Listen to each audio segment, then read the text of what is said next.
So, the Chargers didn't choke. Yeah, bolt up guys, we finally did it. We have won our first game of the season, and not just any game, we beat Kansas City. Now, why is the hype so high? Well, there are a number of reasons, and they're all pretty massive. First, this was against one of the NFL's absolute top-tier teams. Second, it came against our biggest rival, a team that's had our number for years. Third, the Chiefs are the reigning division champions. And fourth, and maybe sweetest of all, this snapped a brutal 7-game losing streak against Kansas City. Oh, and don't forget, this game was also Jim Harbaugh's 6th season opener as an NFL head coach, and he still has never lost a Week 1 game, 6-0. That's insane. The vibes? Absolutely electric right now. But, we can't let ourselves get swept away by the emotion of this victory. This is just Week 1. There's a long road ahead, and today I'm going to break it all down. What went right? What went wrong? And what absolutely has to be cleaned up if this team wants to keep this momentum going. So let's get into it. What's up, Chargers fans? Welcome to the NFL Playbook Chargers. If you're new here, don't forget to hit that subscribe button. This channel is all about breaking down everything you need to know about the Bolts. First, let's set the scene. This wasn't just another game on a Sunday afternoon.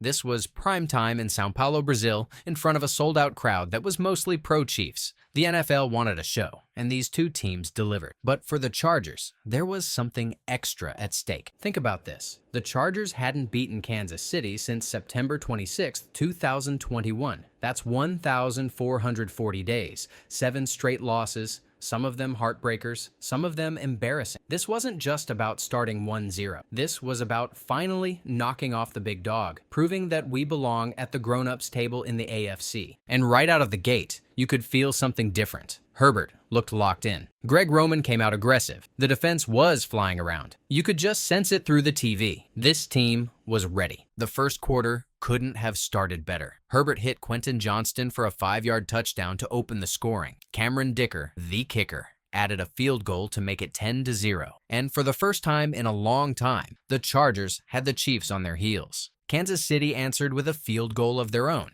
cutting it to 10-3. The Chargers then put together a solid drive of their own, and Cameron Dicker knocked through another kick to push the lead to 13-3 late in the second quarter. On the scoreboard, that looked great. But what happened next nearly shifted the momentum heading into halftime. Here's the situation. Under a minute left in the half, the Chargers had possession. All they really needed to do was keep the clock moving, grind out the final seconds, and take a 2-score lead into the locker room. But on third down, Herbert handed the ball to rookie Omarion Hampton. And instead of staying inbounds to keep the clock running, Hampton made a classic rookie mistake. He ran out of bounds. When a ball carrier goes out of bounds, the clock stops. And just like that, with 49 seconds left, the Chiefs suddenly had time to work with. The Chargers settled for a field goal to go up 13-3. But now Patrick Mahomes had plenty of time to respond. And of course, he didn't waste a single second. In typical Mahomes fashion, he moved Kansas City down the field with precision, setting up Harrison Butker, who drilled an absolutely ridiculous 59-yard field goal as the half expired. What could have been a comfortable 2-score cushion instead became a tense 13-6 halftime lead. And you could feel the momentum creeping back toward the Chiefs as they jogged to the locker room. Sure enough, out of halftime, here comes Mahomes doing Mahomes things. He scrambled for an 11-yard touchdown, but the missed extra point, it was 13-12. That sinking feeling hit me. The exact same feeling Chargers fans have had 1,000 times. You know what I'm talking about. The, oh no, here we go again feeling. But this time was different. This team didn't flinch. On the very next drive, Herbert answered like a superstar. He marched the offense down the field and capped it off with an 11-yard strike to Keenan Allen, pushing the lead to 20-12. That was a massive response. Kansas City came right back. Mahomes connected with Travis Kelce for a 37-yard touchdown bomb. Arrowhead, Brazil, Mars, doesn't matter. Mahomes and Kelce are always terrifying. KC went for 2 to tie it up, but the Chargers' defense came up huge, stopping them cold. Still 20-18, Chargers clinging to a 2-point lead. Then came the dagger. Herbert, calm and collected, dropped an absolute dime to Quentin Johnston for a 23-yard touchdown, stretching it to 27-18. The Chiefs would add a late field goal to cut it to 27-21. But when it mattered most, the Chargers slammed the door. 3rd and 14. Game on the line, Kansas City bringing the house. Herbert tucks it, takes off, and scrambles 19 yards for the first down. Ball game. That was the kind of play you usually see Mahomes make, and for once, it was on our side. Talking about Justin Herbert, he finished 25 of 34 for 318 yards, 3 touchdowns, 0 picks, with a 131.7 passer rating, plus 7 rushes for 32 yards. But those numbers don't even tell the full story. This was about command. This was about poise. This was about silencing every critic who's ever said Herbert can't win the big games. All offseason, we heard talking heads like Ryan Clark and Emmanuel Acho questioning whether Herbert had that it factor. Well, this was as big as it gets. International stage against the reigning champs, and he absolutely delivered. He didn't just play well. He controlled the entire flow of the game. And a huge reason Herbert was able to do that? Greg Roman. I have been very critical of Roman in the past. We all know his reputation. Run heavy, predictable, even a little outdated. But last night, completely different. He came out aggressive. 10 of the Chargers' first 15 plays were passes. He used play action beautifully. He rolled Herbert out, moved the pocket, and kept KC guessing. The biggest surprise? 4 wide receiver sets. That's right. Greg Roman, the guy everyone accused of running dinosaur football, came out spreading the field. It was like he finally unlocked the full potential of this offense.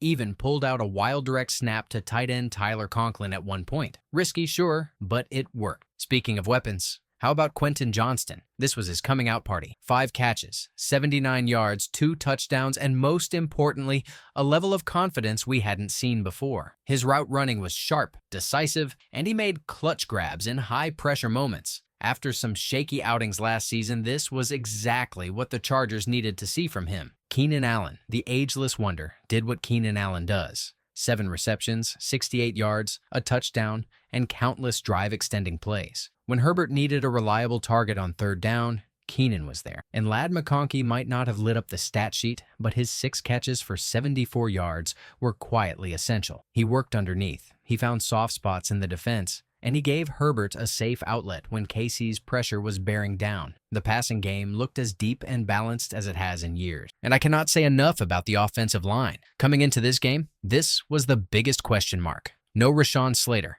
a rookie at left tackle, against a defense led by Chris Jones. It could have been a disaster. Instead, Joe Alt was a revelation. Last-minute position switch, biggest game of his life, and he allowed 0 pressures on 41 pass-blocking snaps. None. Not one. That's insane. This guy looked like a future All-Pro in his very first start on the blind side. The entire unit was fantastic. Zion Johnson was a wall inside. Mekhi Becton gutted it out despite dealing with illness, even needing oxygen on the sideline at times. Herbert had time to throw, and when KC did get pressure, it was only because they blitzed heavily. For years, the Chargers' offensive line has been a liability. Tonight, they were a strength. Defensively, this was a bend-don't-break masterpiece. The Chiefs' running backs combined for just 41 rushing yards, with most of KC's ground yardage coming from Mahomes scrambling. Derwin James was everywhere, setting the tone with big hits and leadership. Deion Henley made maybe the play of the night on defense, a perfectly timed quarterback spy sack on Mahomes that forced a field goal instead of a touchdown. There was one fiery moment. Teair Tart appeared to take a swing at Travis Kelce. This was really bad, against the sportsman sprit, and I was amazed why he was not ejected, but then I studied the NFL rule. It was classified as a slap, not a closed fist punch, so no automatic ejection. Still, a 15-yard penalty gave the Chiefs a chance, and Mahomes converted it to a touchdown. In my opinion, besides Chargers' hard work, 10 penalties were another reason for the KC loss. Kansas City was sloppy and undisciplined, and against a team playing at this level, that's a death sentence. Now, although we won, but there is bad news as well. Denzel Perryman left the game with an ankle injury and was seen in a walking boot afterward. This could be a significant loss for the defense, especially in run support. Rookie Marlowe Wax and Troy Dye will need to step up if Perryman misses extended time. Looking ahead, the Chargers now have 10 days before facing the Raiders on Monday Night Football. That extra time is huge for healing up and refining the game plan. Right now, enjoy the win. I will share what they need to focus on in the upcoming match. Till then, bolt up. This is just the beginning.